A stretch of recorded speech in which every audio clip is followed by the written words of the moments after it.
അങ്ങനെ ticket to ഫിനാലയുടെ മൂന്നാം ഘട്ട ടാസ്ക് കഴിഞ്ഞിരിക്കുകയാണ്. പോയിൻ്റ് നിലയിൽ ഒരുപാട് വ്യത്യാസങ്ങൾ വന്നു. ഇപ്പോഴും പക്ഷേ മുന്നിൽ നിൽക്കുന്നത് നമ്മുടെ നൂറ തന്നെയാണ്. ആര്യൻ തൊട്ടു പുറകിലെത്തിയിട്ടുണ്ട്.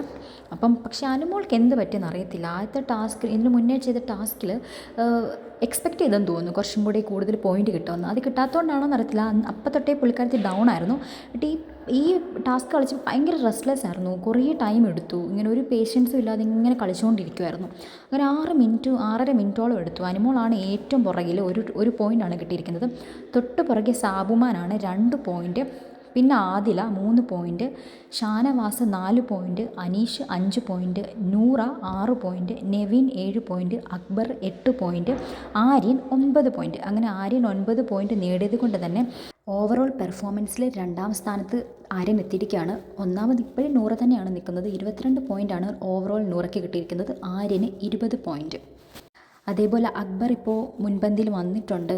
അതേപോലെ നെവിൻ മുന്നിലുണ്ട്.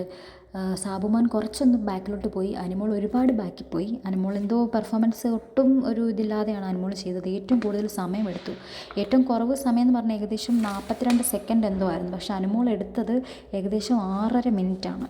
പിന്നെ ഏറ്റവും അവസാനം കളിച്ച കുറച്ച് പേർക്ക് കുറച്ച് ഈസി ആയിരുന്നു. കാരണം ഈസി എന്ന് വെച്ചാൽ അവർക്ക് കുറച്ചുകൂടെ നോക്കാൻ പറ്റി. അത് അവർ തന്നെ പറയുന്നുണ്ട് എങ്ങനെയൊക്കെയാണ് അതിന് മുൻപേ കളിച്ചവർ ചെയ്തത്, അവരുടെ ഹാൻഡ് മൂവ്മെൻറ്റ്സ് ഒക്കെ എങ്ങനെയൊക്കെയായിരുന്നു എന്നൊക്കെ ഒന്ന് ഒബ്സർവ് ചെയ്തിട്ട് അവർക്ക് നന്നായിട്ട് കളിക്കാൻ പറ്റി.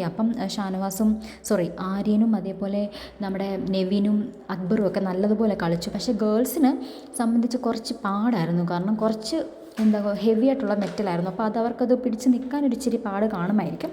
പക്ഷേ എന്നാലും നല്ല രീതിയിൽ അവർ ചെയ്തു. നൂറയൊക്കെ നല്ലപോലെ ചെയ്തു. അനുമോൾ കുറച്ച് ഡൗൺ ആയിപ്പോയി. അടുത്ത പെർഫോമൻസ് ഒക്കെ അവരുടെ ആകപ്പെടുമെന്ന് നമുക്ക് നോക്കാം. സാബുമാൻ ഒരുപാട് പുറകിൽ പോയി. എന്താണെന്ന് അറിയത്തില്ല. എന്തായാലും നമുക്ക് വെയിറ്റ് ചെയ്യാം ഇനിയുള്ള പെർഫോമൻസ് അല്ലെങ്കിൽ ടാസ്കുകളൊക്കെ എങ്ങനെയാണ്, ആരാണ് ടിക്കറ്റ് ഫിനാലെ വിൻ ചെയ്യുന്നത്. അപ്പോൾ കൂടുതൽ വിവരങ്ങൾക്കും അപ്ഡേറ്റ്സിനായി ചാനൽ ഒന്ന് സബ്സ്ക്രൈബ് ചെയ്യാം.